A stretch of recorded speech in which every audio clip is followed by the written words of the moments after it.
Welcome back to astronomy. We're going to go way, way out there this time and talk about black holes, supermassive black holes. We're going to talk about active galaxies. One of the ones that I'm going to talk about a little bit is in the background here. It's our nearest active galaxy to our galaxy. It's about 13 million light years away. But there's quite a lot to cover in this, and some things get rather tricky and mathematical. So if I gloss over it a little more than you think I should, in part, it's because we're a non-mathematical class, but I'll do my best. One of the things that is different about today is that this actually is two lectures combined together because we don't have enough weeks in the term, and this is something I normally do. I normally put together chapters 27 and 28. So what we have going on here is you'll have a bit of what we're talking about in terms of how galaxies form around the center, and we'll talk a little bit about how galaxies structure in different ways.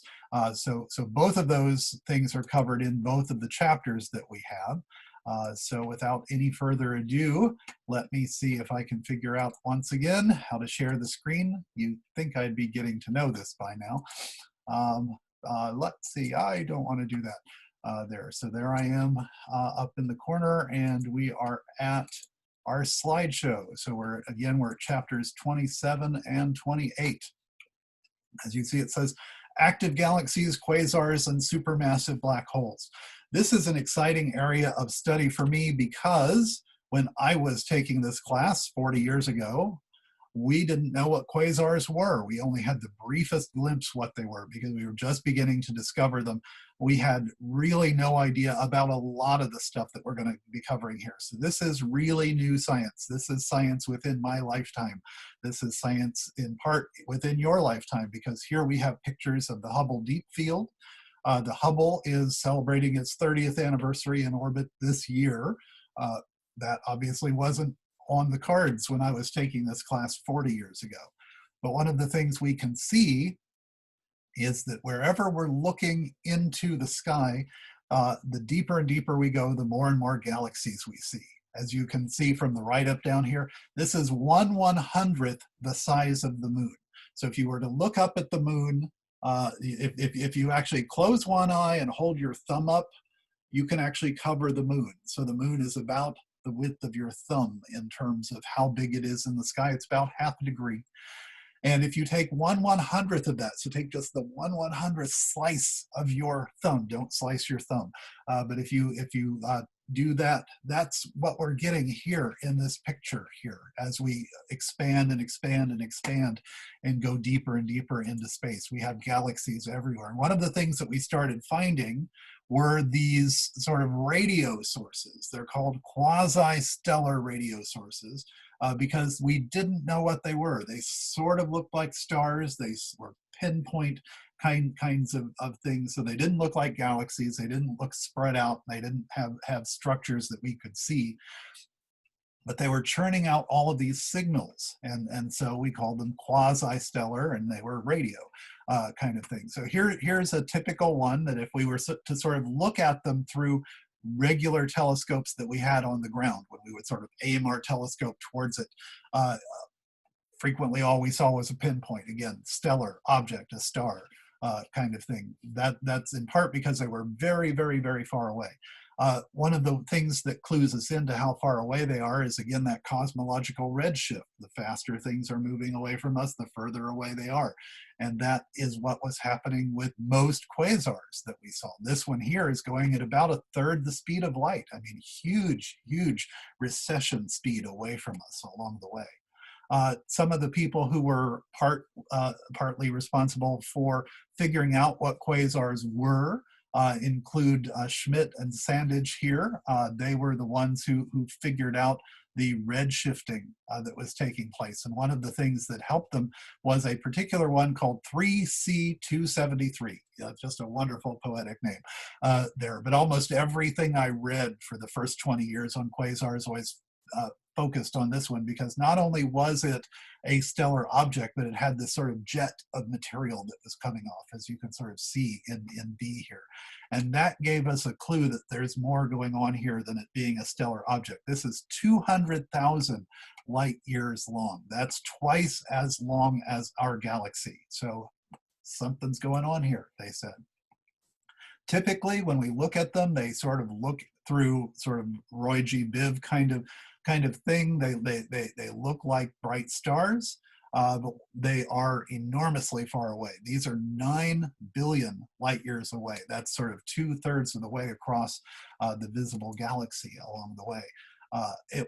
We really had to wait until the Hubble came along, that we could begin to get a lot of different kinds of images of them, but we also had some other things like the Chandra X-ray observatory up there that could also measure things that couldn't make it through our atmosphere. And we call them quasi-stellar objects now. Not all of them put out radio stuff along the way. But one of the things we found is these are very, very active, very active kinds of places. So we do have some radio sources. We have some non-radio sources that we call quasars. One of the things that often makes them active is that we have collisions taking place. And we talked a little bit about that in terms of how our galaxy will collide eventually with the Andromeda galaxy.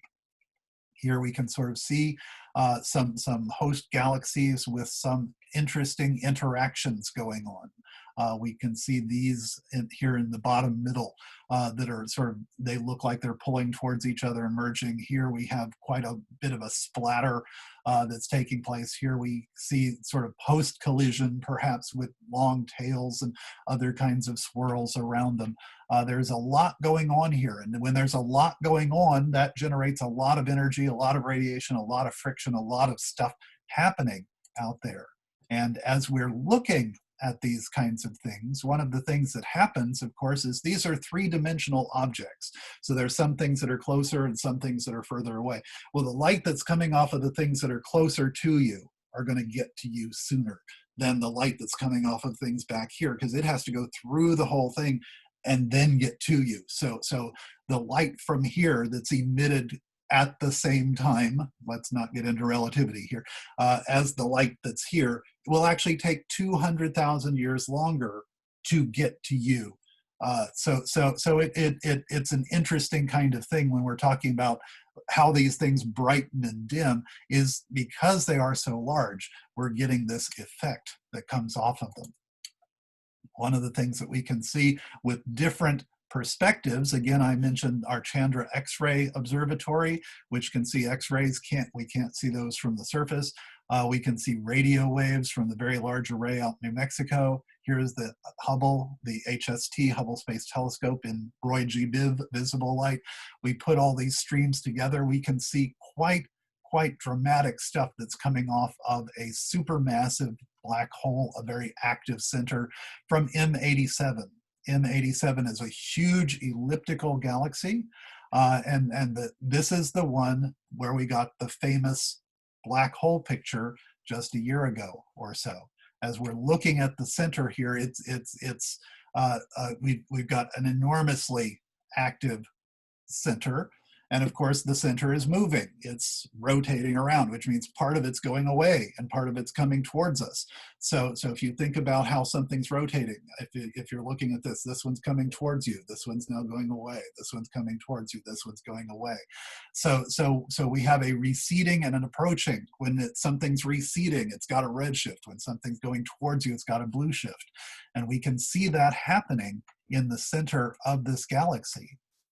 Here we can see that from the Chandra, again, the X-rays. We're looking closely at the center of the galaxy. This is a huge spot. This center galaxy portion is probably at least half the size of our entire galaxy, just the center. There are 1 trillion stars or more. But as we get closer and closer and closer, this is what we see. This is the famous black hole picture, and I've talked a little bit about this before along the way. We can see that it's active enough to be changing from day to day. And it's a subtle change, but it is changing nonetheless. And this again is enormously huge. This is hundreds, if not thousands of times the size of our solar system. So again, we're seeing the things that are back here, the light's taking longer to get us than from the things that are here, even though it's the same thing along the way. We've found supermassive black holes. And when I say supermassive black holes, I'm talking about anything from 2 million times the size of our sun, which is what's at the center of our own galaxy, 2 to 4 million, to several billion times the size of our sun, which is the one we were seeing in the picture, M87. That's why they focused on that one to get the first picture. It was so large. But we have a couple of other galaxies that we have really good data on. Pretty much all of the galaxies that are of any size have a black hole, a supermassive black hole at the center. And there's one of the distinctions to keep in mind. We can have a black hole that forms, as we talked about earlier in the semester, when a large star collapses at the end of its lifetime. But a supermassive black hole would be millions of times of those stars, not just a star itself. So we've got tiny black holes, we've got supermassive black holes. The hunt is actually on for things that are in between. We may even have sort of microscopic black holes. There was a proposal by Stephen Hawking. We've never confirmed any of those, though. So we'll leave that idea on the side for the moment. But it is a fascinating thing. You might even think about that for a final project. But here we can sort of see an elliptical galaxy that has a center that we can measure. And when we're looking at these different kinds of things, good old Kepler's laws, remember from the 1600s, we've got Kepler's laws about how planets go around. Things that are closer to the center go faster, things that are farther out go more slowly. Mercury around the sun takes 88 days to go around. Pluto, even though it's a dwarf planet, we'll still talk about it going around the sun, takes 250 years. The same principle is applying around the center of a black hole. And one of the things that we see here is that we have a central black hole that may be 300 million times the size of our sun. Things going around this sort of have a lot of energy that's created by friction. We're very used to friction because if you watched Apollo 13, they're sort of worried about the heat shield as they're coming into the atmosphere because it's heating up because of the friction that's happening. Friction happens around the central black hole of a galaxy as well. That's what powers up quasars.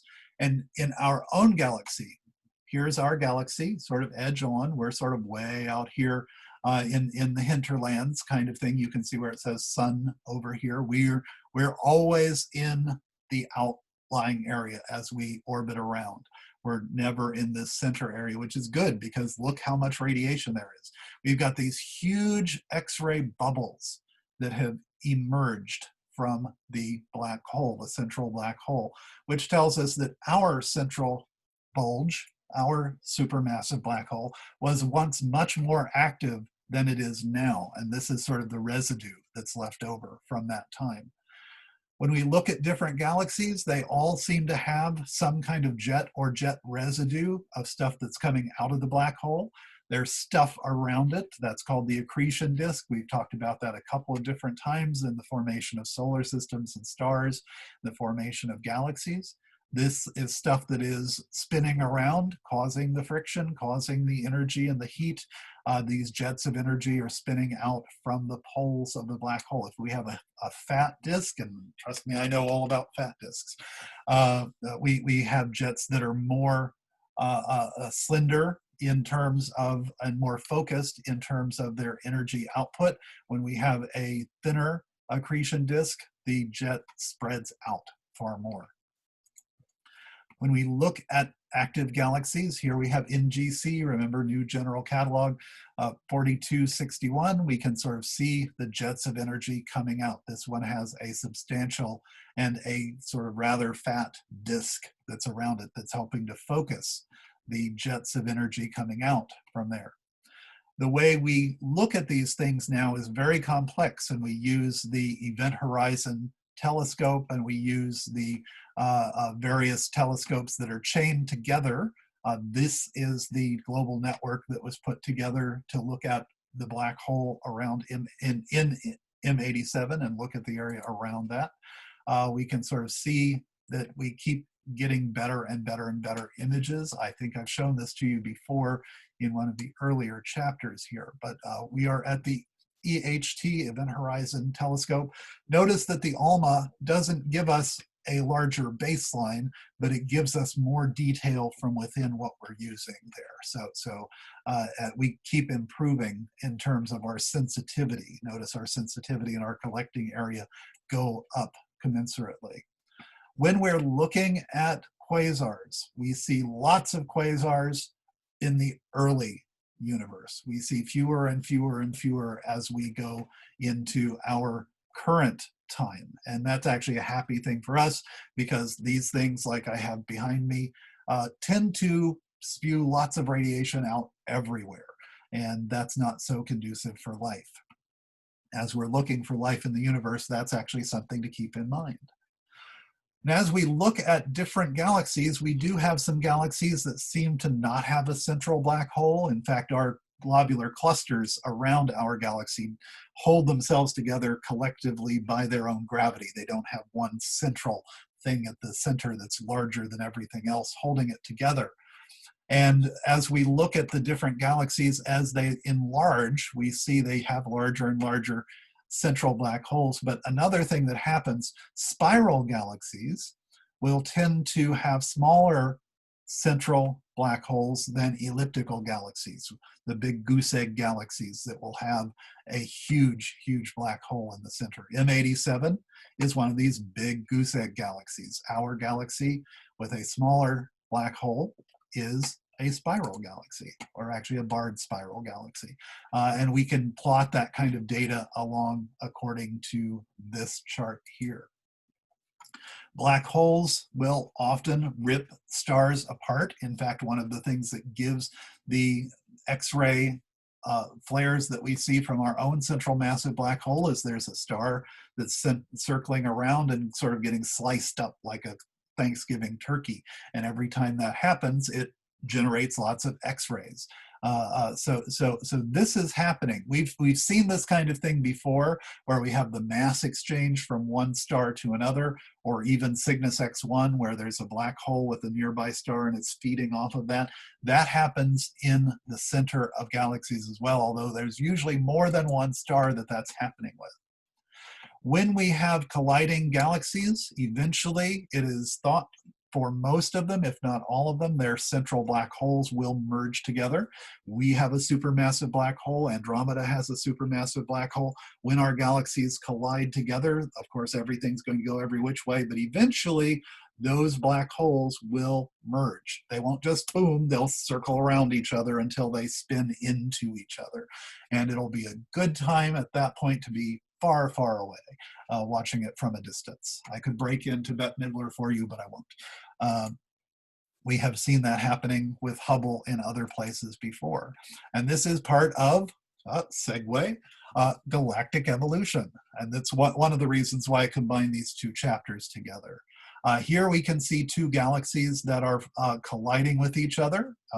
Because they are colliding with each other, we call them 4038 and 4039. They're right next door to each other.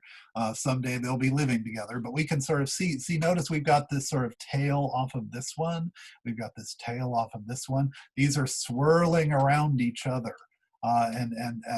We've got the sort of the different cores around each other that are going around. Lots of extra star formation here, all this blue and a little bit more blue down here as well, as they bump into each other.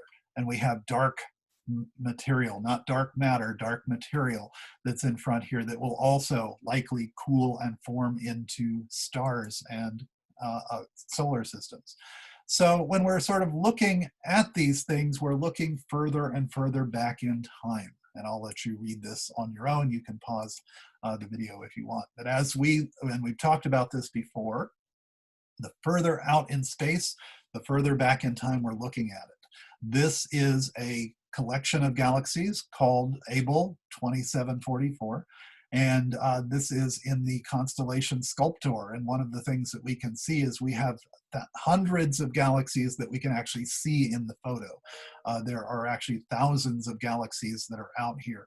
And there are some that are actually behind the group that we're watching. And what's happening is the ones that are behind are being warped around and pulled into our view by the gravitational lensing. And we've talked about that in a couple of different ways, but you can also read a little bit about it in this chapter too. I'll show you an example here in a moment.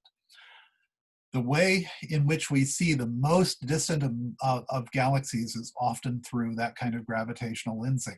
This is a Hubble Space Telescope image here, very, very tiny galaxy. You can see here, we can also see it in the Spitzer, which is the infrared telescope that was just decommissioned a couple of months ago.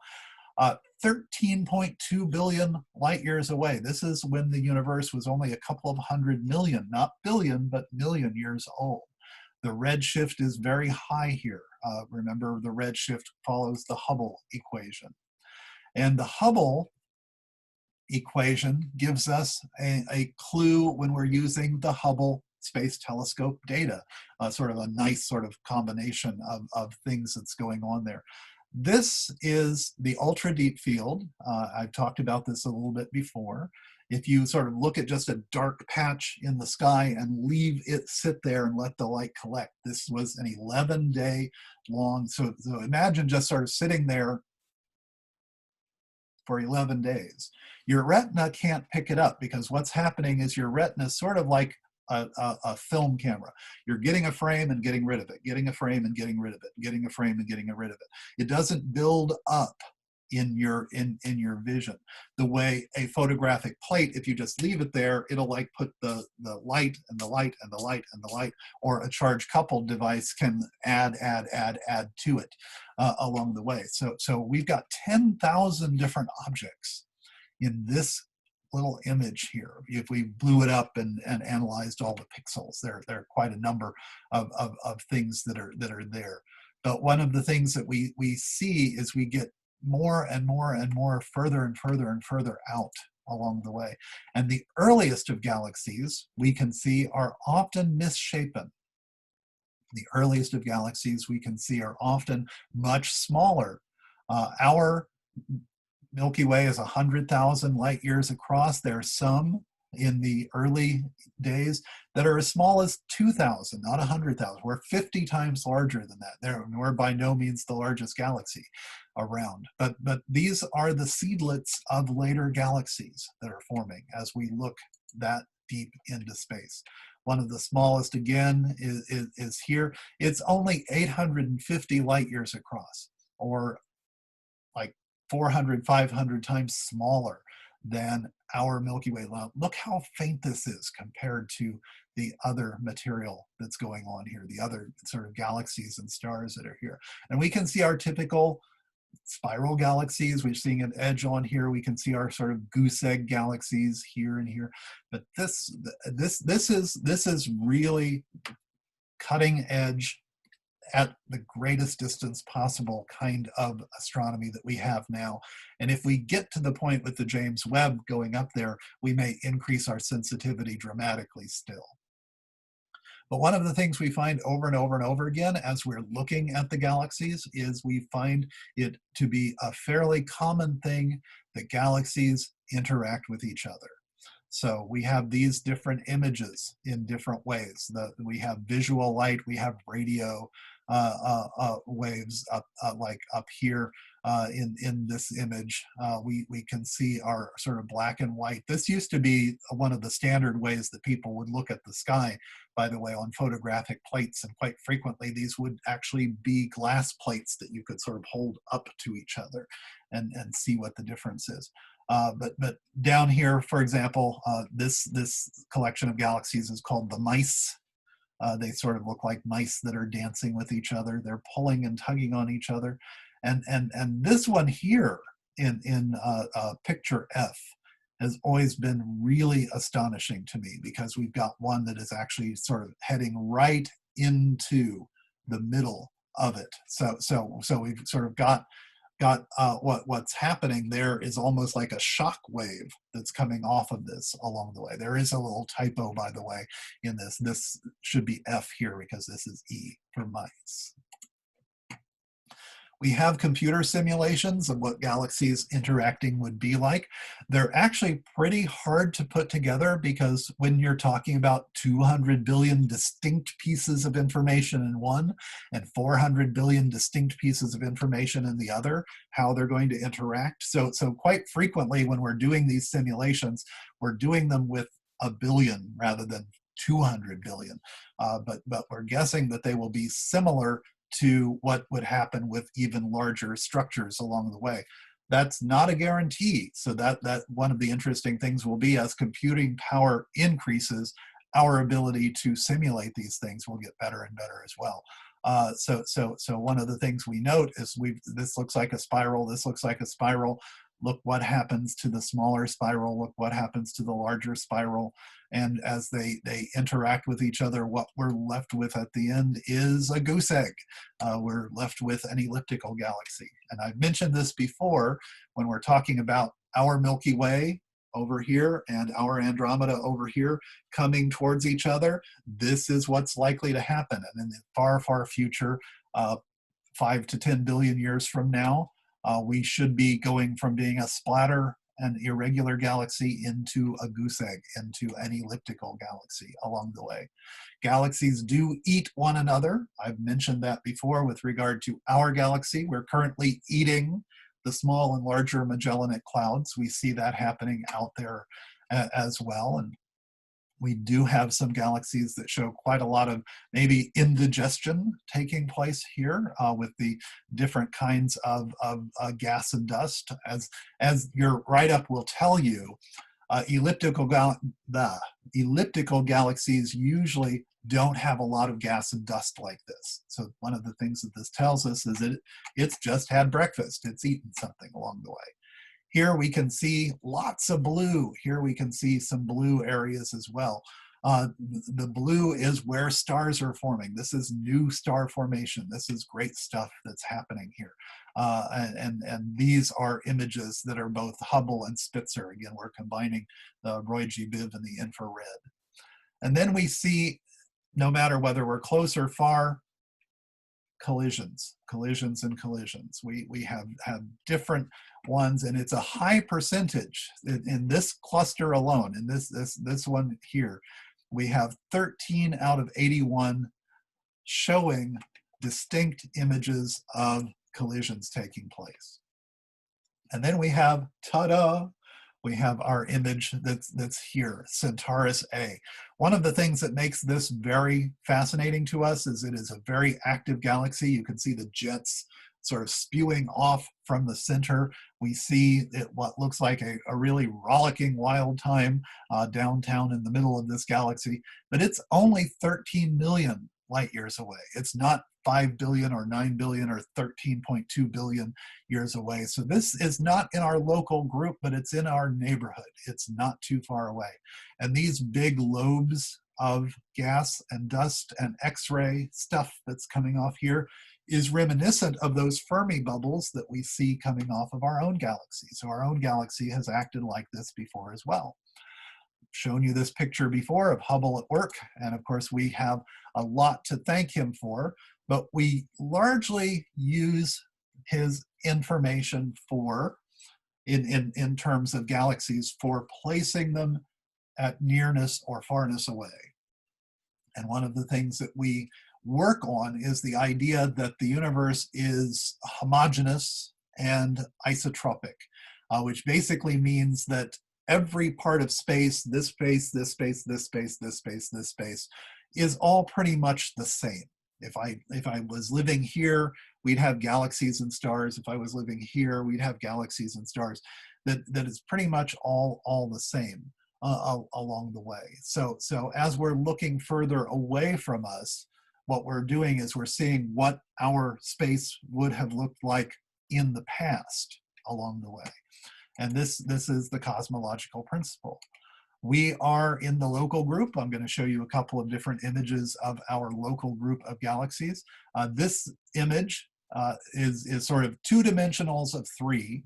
We have different types of galaxies in our local group. Spirals, the 2 big spirals, of course, are the Milky Way, which is here, and the Andromeda galaxy, which is here. And one of the things that we also see is we have our large and small Magellanic clouds. Here we have M33, which is another smaller spiral galaxy, sort of the 3rd member of our local group. When we're looking at here, we can see again Milky Way. We're putting the Milky Way in the center at this one here, the Andromeda galaxy off a little bit down if we're going sort of in this direction here. Our Triangulum galaxy, which is probably one of the top 5 galaxies in our local group. But notice how many other smaller galaxies that we have along the way, most of which are pretty much known by their catalog numbers. But notice that how the word dwarf shows up quite a number of times. We have much smaller galaxies around us. Once again, here we have Triangulum M33, and the Andromeda galaxy is M31. Remember, that's the Messier catalog, the guy who is trying to keep people from rediscovering the same things over and over again. So notice we have a cluster around Andromeda. We have a cluster around the Milky Way. So we're sort of the big ones here. Notice the Andromeda is larger than we are in our local group. And we have some that are far enough away, but everything is spinning and rotating around each other very slowly. The Andromeda galaxy and the Milky Way galaxy are spinning in towards each other. Other galaxies are also moving around us, but our gravity is in fact pulling them in. So here we have a close-up of like the Andromeda and the Milky Way. You can see the Andromeda is larger. Triangulum is our 3rd, and apart from that, mostly smaller ones, not all of which are called dwarfs, but pretty much they all are along the way. We are part of a group. Groups often cluster, and then clusters often supercluster, group together into superclusters. Here's M87, 50 million light years away. So by comparison, Andromeda is 2 to 2.5 million light years away. So this is 20 to 25 times further away. But this is the one that had the big black hole that featured in our important photographs last year. So this is a huge, huge one, more than 1 trillion stars. We've got maybe 200 billion, maybe a bit more. Andromeda has more, but this is the mothership. And it's not even the largest one, but it's the one of the largest nearby, if we consider 50 million light years away nearby. So here's our local group. Remember the pictures we were looking at before?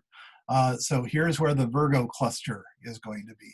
But it's not the only cluster. We have in the opposite direction over here, the Fornax cluster.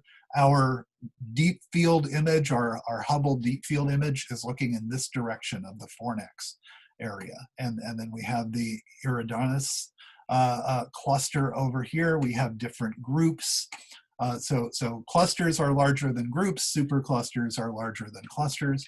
But notice we're sort of in a rural area between clusters. So not only are we in a rural area of our galaxy away from the bright lights of the big city, but our whole local group is in a rural area away from the bright lights of the big cities of the clusters. Again, that's pretty good for us because those clusters, those areas mean more radiation, and more radiation isn't really helpful for us. Here's an image of the Coma cluster. Again, coma is a Latin word which means cloud, so we're not talking about head condition here along the way. So this is a combined image from visual light, not from the Hubble, but from the Sloan Digital Sky Survey and the Spitzer. The Spitzer doesn't get nearly as much credit as it should. That's why I keep mentioning it along the way here. But gravitational lensing really helps. And I mentioned this before. What's happening is if we have, as we're looking here, our observation point on Earth, if we're looking at something far away, there might be something in the way, usually not directly in the way, but slightly in the way. if it's large enough and has a gravitational field, the light that's going towards it will actually bend around it, because remember, gravity bends space-time. Mass bends space-time. That's what the gravity is around it. So the light, as it's going through, will go around these things. So a quasar behind this galaxy might actually show up in different positions around it. And it's not just going to show up in 2 points often. It'll show up actually in a curve around. So we can see behind things by using that. And here we can sort of see what's happening with gravitational lensing from this. We're looking at stuff 9 billion light years away that's gone past something that's 5 billion light years away. So it's going around before it gets to our eyes along the way. So we can actually see behind, and as that happens, we get some streaking and other kinds of things that happen. What's often happening here is where they're called Einstein rings and Einstein crosses, as the distortions that take place. But here we can see some real distortions that are taking place from the stuff that's coming around. You don't need to get too deep into this for our purposes, but just be aware of what this is. And then as we sort of look at the universe, as we're looking out, there's a lot of stuff out there that is behind other stuff. So we're still at the center of this. Here's our Virgo cluster that we mentioned before. Notice that it goes way off into this in the Centaurus area here. We have what's called the Centaurus wall, which extends billions of light years across. Here we have our Coma cluster. Notice it's in the direction generally of the Virgo cluster. So when we're looking at this, we have to look past the Virgo cluster and see the Coma cluster. So this stuff here coming towards us will be gravitationally lensed around this area here. Here we have voids. Notice the Fornax void, the Canis Major void, we have the Capricornus void. We have some huge areas that seem empty, and then we have this web-like structure all around. So there is a huge structure to the universe along the way. Margaret Geller is one of the ones who really helped us with the mapping out of this, and she's one of the ones who also helped us understand that there's something called dark matter out there that's working at this. With the Sloan Digital Sky Survey, as I mentioned before, notice we've got some areas that are densely populated, and we've got some areas that are dark, that have no material in them that we can see at all. So we've got a structure. It looks like a web-like structure, and the further out we go, the higher the redshift goes along the way. And at the very center, we are at the Milky Way. This is a picture of the telescope that's used for this kind of survey. And one of the things that we can do is we can use the different images that we get to get different kinds of spectral data at the same time. But one of the things that all of this tells us is that, again, thank you, Kepler, the further away things are from you, the slower they go. So as we're looking further and further out into our own galaxy and other galaxies, we should see a drop-off of speed, how fast we're going around, and guess what? We're not dropping off. This is not what we observed. So there's something else out there. That's what dark matter is. But it's dark, which means we can't tell what it is. It's not electrons, it's not protons, it's not neutrons, it's not anything that we know. It's not anything that we know that we can measure, and that's why we call it dark, except we can tell the consequences of what it is from the effect it has on things. So I might not see the light bulb, but if my hand is heating up, I might know the light bulb is on behind my hand. So even if I'm not seeing the light, I'm having the evidence that the light is there. That's the principle of dark matter. We know that it's there because we can tell it's having an effect on things along the way. And again, here's gravitational lensing. Notice these sort of circular patterns that are here. There's nothing in front, though. I mean, it's not like looking at the Coma cluster, but the Virgo cluster is here, so we're seeing it around. There's nothing here, and yet we're still getting the lensing effect. So As we look at these different kinds of things, we can look at it in X-rays, we can look at it in visual light, we can look at it in a lot of different ways, and we're still getting dark matter.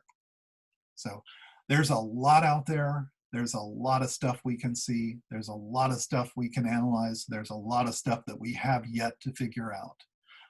The universe is a beautiful place. The universe of galaxies is a spectacular place.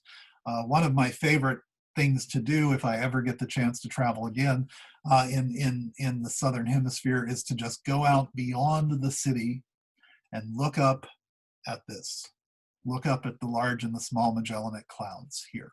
One of the things that's happening, of course, is that Chile, the country of Chile, is becoming a very vibrant spot for astronomy, especially in northern Chile, where it's closer to the equator, hence you get more of the sky north and south, and it's further away from the major cities. Santiago is quite a bit further south from there. So you're not as likely to get light pollution anytime in the next couple of decades along the way. So it's a beautiful, beautiful place. And you begin to see just a hint of what's out there, because apart from these two galaxies, you can kind of sort of see the bulge of the Andromeda galaxy, but you can't really make out that it is a galaxy with the naked eye. But this you can see. As galaxies form, we've talked about this a little bit before in terms of stars. We start out with a gas cloud that collapses in under its own weight. All of the particles have spin, all of the particles have temperature, all of those things combine together, and we have a structure that forms over the course of time. As we're also watching in the past, this was augmented by collapses and collisions of different kinds of things.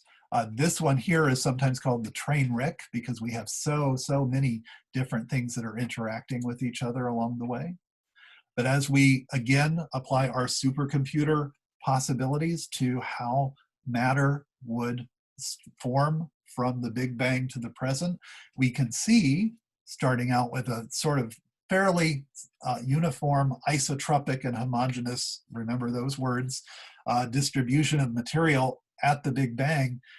Over the course of time, it becomes more and more of a network of stuff. And we have our Fornax cluster, and we have our Coma cluster, and we have our Virgo cluster, we have our walls, and we have our voids, and we have all of the things that happen that we see happening out there.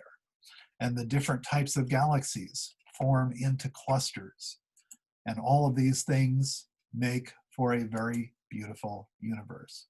So, I've actually always been very excited at galactic astronomy. I've always found this to be a fascinating thing. When I was 12 years old, I joined the astronomy book club, and they had books of all sorts, and they had one that was by a guy named Timothy Ferris. And if you can find it, I would recommend getting it. It's a huge coffee table book. I mean, it's like 11 by 17 pages of wonderful, wonderful galaxy pictures. And these are long before Hubble was even launched. And yet they were able to take the most spectacular color pictures and spectacular structured and fine detailed pictures of the galaxies. And I was just fascinated by this. At the same time, the Astronomy Book Club was selling another book called Structure and Kinematics of Galaxies. And it came along with another book later called Galactic Dynamics. And I got that book, and it was full of equations. And not just any equations. We're talking calculus equations. We're talking differential equations and all sorts of things that I, at my 11 and 12-year-old brain, it's sort of like, how am I supposed to figure this out? But it inspired me because I saw those other pictures that looked a lot like this, page after page after page. And I said, I want to know what's behind all of this. And so I embarked on a 4-year trek to get myself up. So by the time I was 16, I was studying calculus and differential equations and all of that sort of stuff. Some people tend to think of me as pretty smart. I didn't think my 11 or 12-year-old self was actually pretty smart. I thought I was driven and dedicated. And I think that sometimes makes a difference. So don't let anyone tell you you can't do it. In fact, I had people telling me when I was 12 and 13, why did you buy that book? Just look, it's all fully equipped. You're not going to ever be able to understand. I still have that book, and I still have the subsequent book. They're both wildly outdated now. They are now, they're almost 50 years old. Everything has changed. And yet we started from there and we get to where we are now, and we keep finding new and new and new things. And I hope that you'll find that excitement in astronomy as well. Thanks for joining me today, and we'll look at more of the universe next time.